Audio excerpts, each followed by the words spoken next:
આસિફ અબ્દુલ રશીદ શેખ કે જે લિંબાયતની અંદર પદ્માવતી સોસાયટીમાં રહે છે અને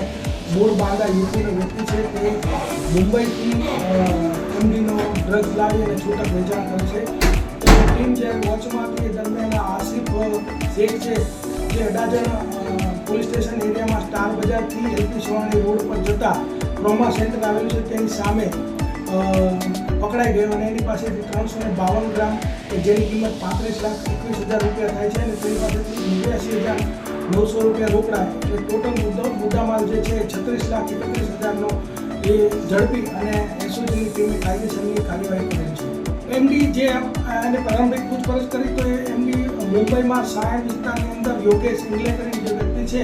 એની પાસેથી એ લાવતો હતો અને આ માલ પણ એની પાસેથી લાવેલો હતો.